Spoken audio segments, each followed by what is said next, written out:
the things from them. And I know that that's not necessarily the case with you and Tal, but the idea is that we need to go back and either look through the research to verify that these are the right jobs to be done, that are appropriate, or we need to go to our users and have those job interviews with them just to make sure that we didn't miss anything that might be critical, or we're putting too much emphasis on something that's not so critical. Like you said, Deepika, things have changed in this space. So just to put that down as an idea in case you guys, ladies, haven't thought about it yet. And then the other thing that might be helpful is to consider running a survey similar to what Ian and I believe James is doing as well for testing, to get a sense of prioritization for the jobs to be done, especially because CI is big. And I see that you say an end-to-end workflow. You're going to really need to you're going to have to define where to start and where to stop, because you shouldn't have somebody try to do it more than an hour. More than an hour, they're going to get tired. And so knowing how big CI is, you may have to look at this category maturity scorecard as several scorecards that you're going to have to go through in order to get that entire process, just because I know how many variables there are when you go through that CI process. So getting the prioritization of the jobs to be done might help you to understand which ones you should do the scorecard for first, then second, then third. That's a great input. Thanks, Laurie. I mean, I'm not sure the way I'm verifying is perfect, but I just mentioned like what's the process that I'm following. So all the researches that I'm like conducting and the data that I'm analyzing, what I'm doing in the process is that while I'm highlighting and tagging information there, I also tag anything that I feel could be relevant for extracting jobs to be done. And later I go and revisit that and create something and log it in a spreadsheet. Right now I'm maintaining a spreadsheet which I'm going to put all of this information in a handbook pretty soon. I'm putting the link for the spreadsheet here. But yeah, I would definitely want to verify it in a good way so that there's there's no gap left in between. Yeah, and if you're pulling them from research, that's perfect. You don't necessarily have to do additional research. But what you might want to do is think about doing that prioritization study. You can do it through a survey. You don't have to talk to people if you don't want to. We don't have time. But it might help you to kind of get a sense of what's important to them from their whatever they need to do, their chat tasks at hand. And it might also allow you to uncover something that might be missing or give you a different sense of prioritization than you are getting from your research that you're conducting. Great. All right. Yeah, I've taken a note of that and I'll make sure I follow it.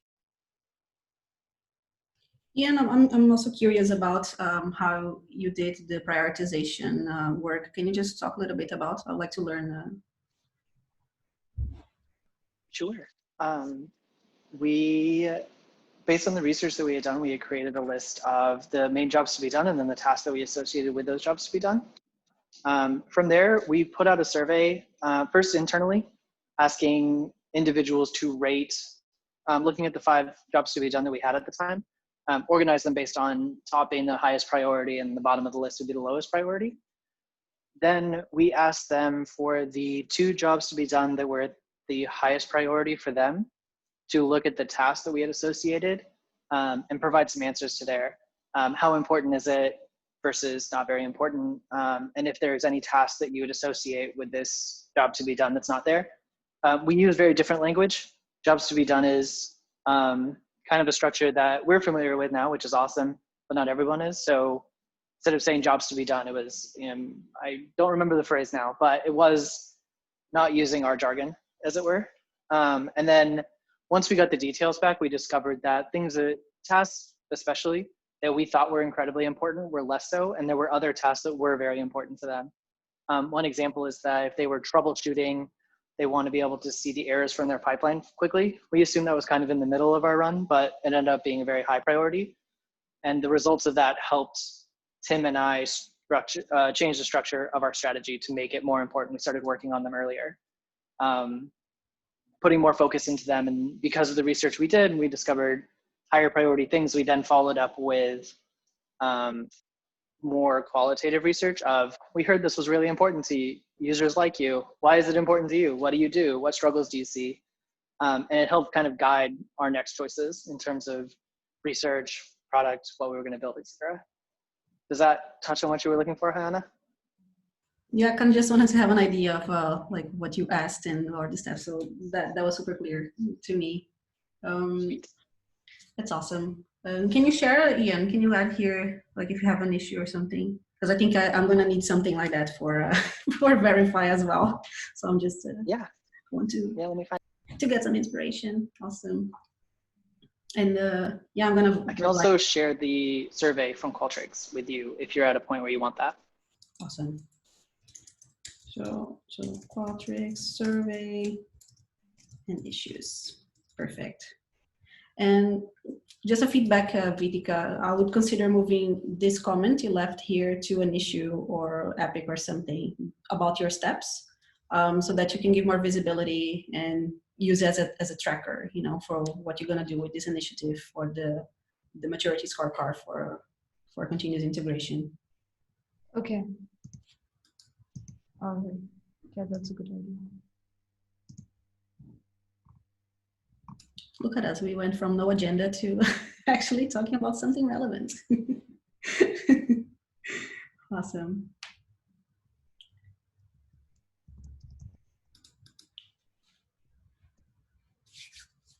And anything else? Can we jump to the next topic? Yeah. Oh, next one is it's Vidika's, but you're still typing, so take your time.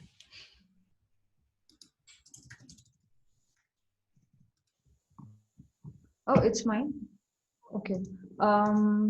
This is kind of resolved because I saw your comment, because, but I would anyway talk about it that I kind of got confused about the boundary for our UX TOD. So I know that when it starts, like for the entry criteria of any item into the workflow design, it should, first of all, should have successfully exited the problem validation phase, right? I mean, the problem should be well validated, the description should be clear, and we should have the use cases listed and all of that. But when it goes into workflow design, that means if it is coming from problem validation phase, that means we are creating prototypes first. And then, so after creating prototypes, the next step is to validate that solution. I mean, take the design to our users and kind of validate with them if that's in fact what they are looking for, and then move to the development phase. So it got me thinking that, is solution validation something as a phase? Does it does it come under workflow design and not as a separate phase altogether? Because whatever input we get from the solution validation phase, we again have to act on it, and that involves making changes in the design and like taking design decisions. So that again falls under workflow design. We couldn't say that we are leaving workflow design, entering solution validation, then again entering workflow design, and so on. So yeah, should we kind of make this change in our process, like in the documentation, that solution validation is inherently a part of workflow design? Yeah, it's kind of like a design solution validation altogether, right? Yeah. Right. I think it really depends on how you're applying it. I see teams that they have a very structured, like they really follow the handbook and they, you know, go through all these steps to kind of enforce the iteration, enforce the how do you call it, the product development flow. I agree with you. The way I was working with the Jackie was that, okay, problem is validated, then we do design and solution validation, right? The solution validation ends when the design is ready plus validated with our developers, validated with our customers, ready to build. To me, that makes sense. I feel like in regards to the UX DoD is that we should just apply the way we want, right? If you want to apply it to, for example, workflow design and just do the prototyping and then, I don't know, validate UI text, talk to developers, you can. And if you don't want to do that for solution validation because you are gonna just, talk to people and kind of apply the feedback on the fly, I would say I don't want to go and use that list of the UX DoD for that. But I going back to your first point, I agree with you that solution validation is workflow design. So when you try to follow these steps one by one, it doesn't make sense. So yeah, and like you said that for now the version of UX DoD that we have is for CI/CD UX team, right? It's not something which is very specific to the CI UX team. So this again brings up the need of having a separate CI/CD UX page. So I can, in fact, keep my team updated about how I work, how I'm working, so that they are not getting confused at every step. Because honestly, for solution validation, until now, until I would say last month, how we have been looking at it is we have been validating the developed solution and not while it is in the process of being developed. And so when I speak of solution validation in a different context, it really confuses my team members. But I want the, treating solution validation as a part of workflow design as a standard. I mean, I want that to be the way in which we work as a team and we look at our designs, and not only validating it when it is developed, it has been rolled out, so that later we have to do something with a feature flag to roll it back if something goes wrong, which actually did in the case of linters. That was the very first thing that I worked on when I came to GitLab. That makes sense to me. We should be just working the way it fits best our teams and apply the way you want and follow the process. As long as you have results, right?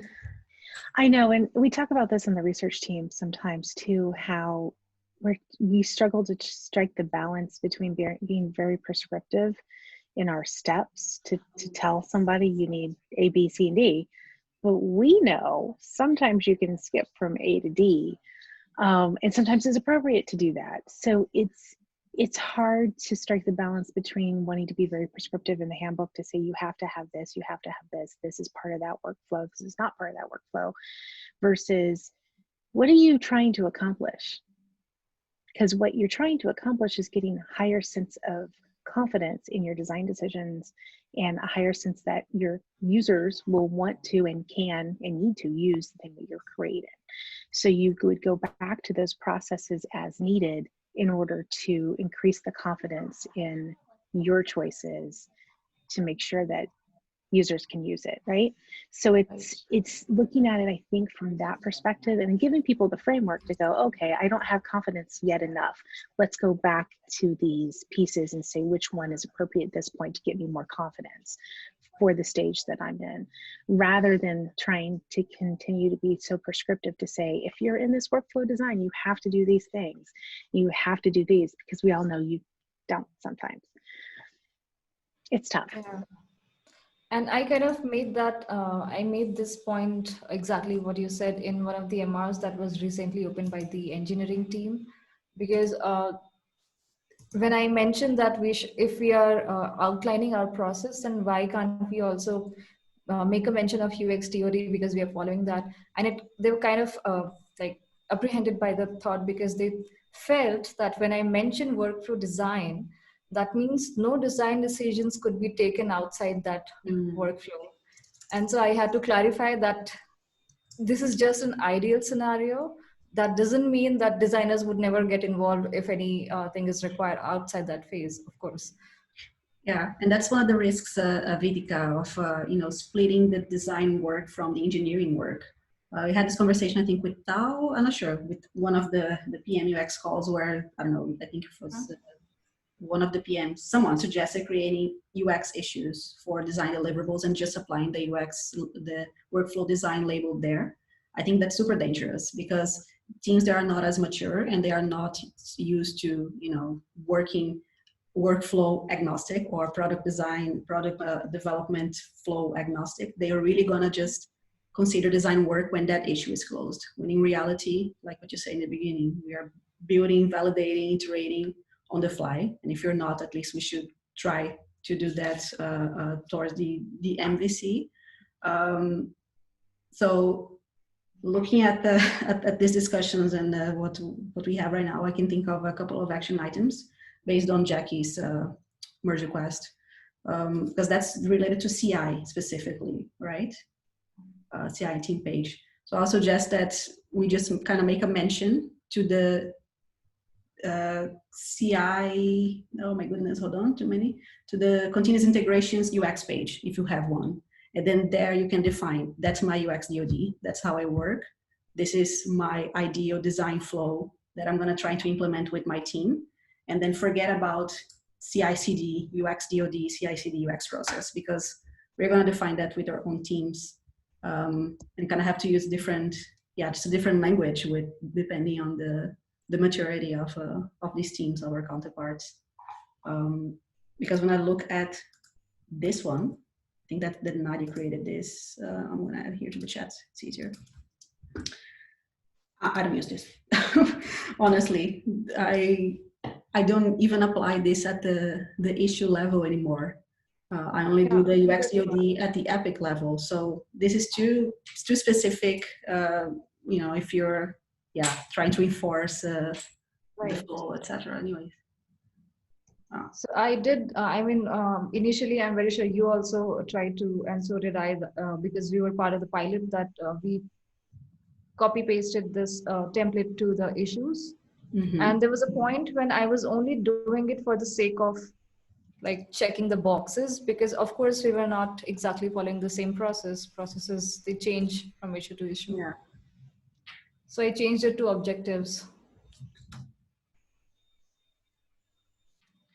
So I think it will be, for the sake of iteration and also to keeping one single source of truth, I'm going to open a merge request to remove this information from there. And then if you have a UX DOD, or if you have like a UX CI, too many teams page, we can just link there. And then Jackie can say, this is the UX process, it goes to your page, because I think you have to define that and be able to keep these things updated in one place, I guess. Yeah, that would be great. That gets me to another question. Sorry. Oh, we are going to be about time. No, this is not the right time for that.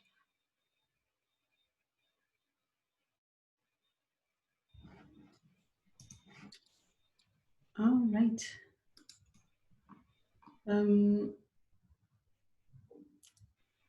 I just added here. It's a FYI, actually. I've figured today that we have the opportunity canvases doc folder. So I just want to share with you. I did have a question about this, Hannah. I saw this in the UX CI/CD channel, and I was wondering, like, where did these come from? Problem validation. There's probably research issues created for each of these opportunity canvases. This was from my conversation, just to give you some background. I had my PM UX sync with Darren and James today, and I asked them, where can I find all your opportunity canvases? I want to know where you store things. And one of them shared this folder with me. So apparently this is where the PMs go to place the opportunity canvases. Yeah, I don't see any of the CI one, so I was wondering. Yeah, I haven't looked at them one by one. I know that the ones for release management are not here. These are for ops. But the ones that Jackie created in the past are not here. I see frictionless runner. Yeah, there is testing and coverage. There's runner. Yeah. So just an FYI, if you need them, if you're onboarding, and if they're not there, ask your PMs to put them there.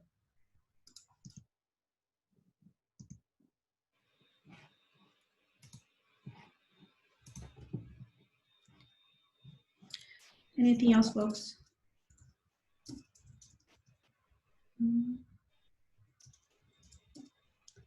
Okay, then I guess we can get some 10 minutes back per day, per night, evening. Right. Have a nice Sounds day. good. All right. Bye. Bye, guys.